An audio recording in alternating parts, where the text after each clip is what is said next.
my friends, today we will be comparing two TAG Heuer Aquaracers, the WAY211A and WAY2110. These are very similar watches in terms of construction but quite different in styling, so we will take a look at the usual characteristics and finishing. I would just quickly like to thank more than 400 people who already subscribed to this channel, and if you visually like my work, please check out my new Instagram page in the description where you can see different kinds of my pictures. I will also be adding short videos of watches there. And now without further ado, let's take a look at these two Aquaracers. Even though that these two watches look quite different, they are kind of two versions of the same watch, so the difference between these two watches is just the bezel and the dial with hands. The case apart from bezel is identical, so it is the signature octagonal shape, and the dimensions are the same, so 41mm wide, thickness is impressive 12mm, the lock width is 20.3mm. As I said in individual reviews of these watches, finishing is really nice. I especially like the finishing on sides of the case. Brushing is nice and consistent, and the transitions are also very nice. The angular shape makes these watches look a bit more sporty, but not so much that it would compromise the versatility, which is what I like about these watches a lot. Another thing that I like is the thickness, just 12mm, which is impressive for 300-meter water-resistant diving watches, which they both are, so the both have screw-down crown, easy to grip, smooth to screw in and unscrew. Said it is the second smoothest ETA 2824-2 operation that I have tested so far after the Damasko, so no complaints about the crown. There is that thing that you have to make an extra half turn with the crown after unscrewing it to get to winding position, but that is difficult to even notice.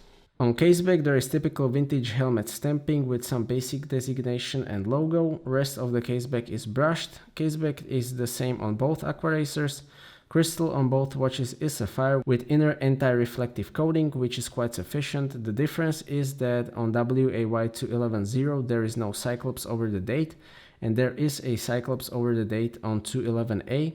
I much prefer not having cyclops. In my opinion, it actually limits the visibility of the date since you cannot see the date from most angles.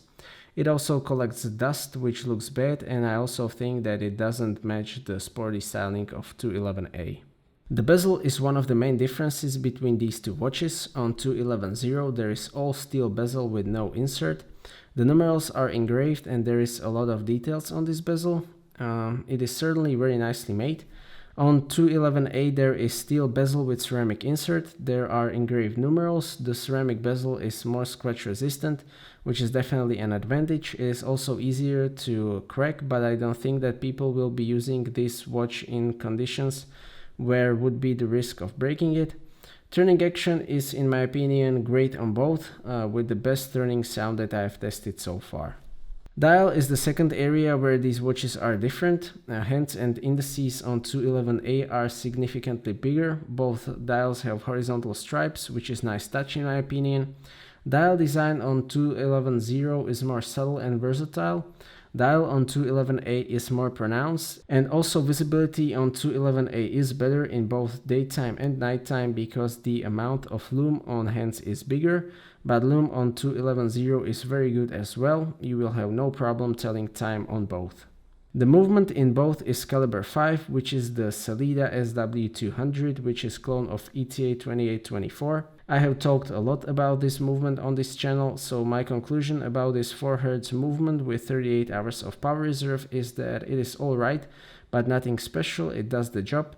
With TAG the operation is quite nice, one of the best 2824 that I've tested so far, but I have to say that accuracy in my 211A is now not very good. It makes about -7 seconds a day, so this time I wasn't very lucky, but this movement usually does better in most of TAGs.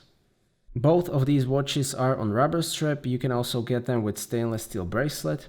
The strap on 211A is the new bi-injected strap. I like this strap a lot. It is quite comfortable to wear, and it has also proved to be very durable after almost a year of wearing. On 2110 strap is nice as well, maybe even a bit more flexible. Both are made of high quality caoutchouc rubber. 211A comes with clasp and 2110 has classic pin buckle. I usually prefer pin buckles, but after some time I do like the clasp on 211A a lot. Both straps are integrated so they fit into locks. From the design perspective, I like it, but it is not very practical because you cannot lie the watch down on the case back. You can only store it lying on one of the sides, which actually affects the accuracy of the watch. I have to say that I like both of these Aquaracers a lot. In my opinion, both are great entry-level Swiss luxury watches. So the differences are that 211A has ceramic bezel insert, 211 has full stainless steel bezel, and there are different dials. So which one should you buy? That depends purely on what styling do you like. I would say that 211A is more sporty and 211 is more versatile. If you want one of these as your only watch, I would recommend to get it on steel bracelet if you intend to wear it with a variety of clothing styles. The common strengths of both are, in my opinion, case design and finishing for the price point. Both dials are very nicely made, bezel action is great. I would say that maybe a bit of weakness is a low grade of movements that TAG uses, but I definitely wouldn't consider that a deal breaker.